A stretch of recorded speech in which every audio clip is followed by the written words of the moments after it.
The topic of this lecture is development. And I want to begin by showing you a movie, one you may have already seen before. It went viral quite a few years ago. And I like this video because it illustrates some central themes that we'll be talking about. It also gives you a chance to look at some real children and how they interact. And what you'll see here will tell you a little bit about morality, about good and evil, kinship, love, sadism, self-control, and most of all, humor.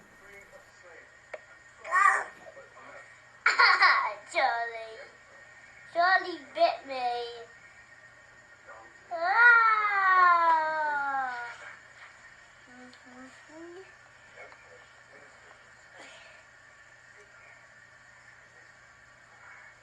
Ah!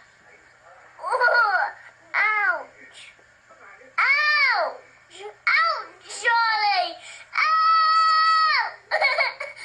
Charlie, that really hurts.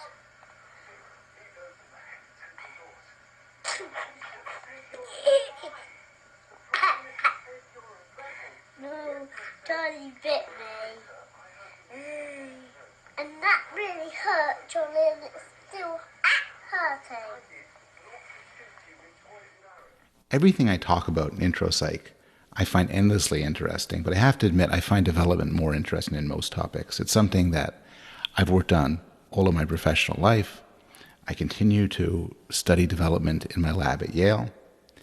And I think development and developmental psychology deals with foundational questions that have always puzzled us and that have tremendous intuitive interest. So one question concerns morality and the origin of moral thought. And you could imagine two very different views. One is that we start off as immoral, or at best, amoral.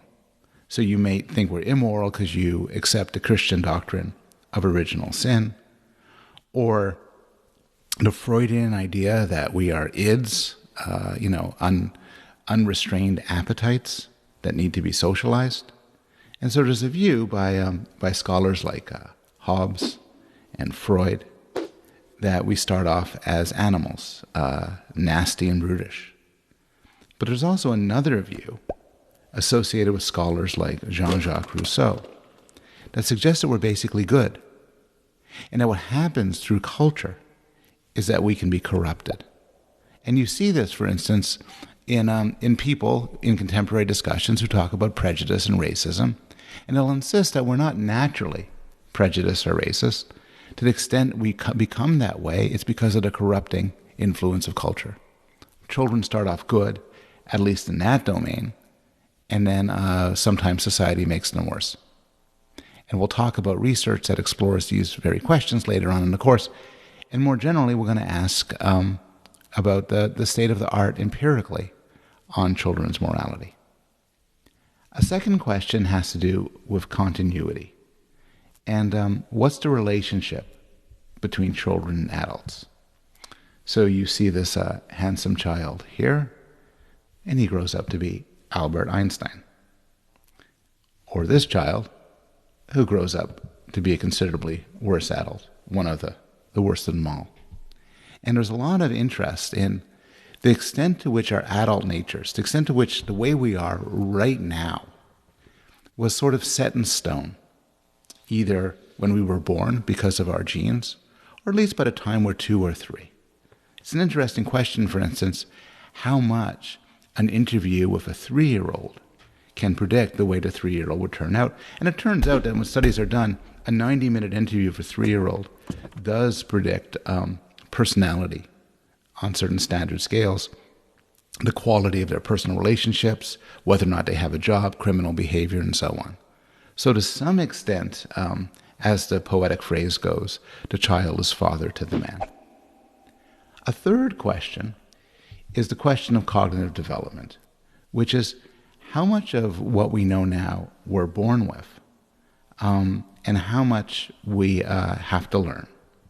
And psychologists, developmental psychologists, talk about 3 different views. One is empiricism, which is we start off empty, and then we learn and learn and learn and learn. And you've seen this in the last lecture in discussions of behaviors, and this was the behaviorist idea. A second view is nativism, which is associated with Noam Chomsky, and this rejects the idea that learning plays a critical role and says we actually are born with rich, powerful, structured systems in our brain. And then there's a third view, constructivist. And the constructivist view is defended by Jean Piaget. And I'm going to talk about this in the next two sections, and you'll see that it shares with the empiricist view the idea that learning, interaction, dealing with the environment makes us what we are. But it shares with the nativist view the idea that the mind is actually quite complex, and the course of learning is not merely the accumulation of information, let alone the accumulation of conditioned responses, but rather something far more interesting and far more elegant.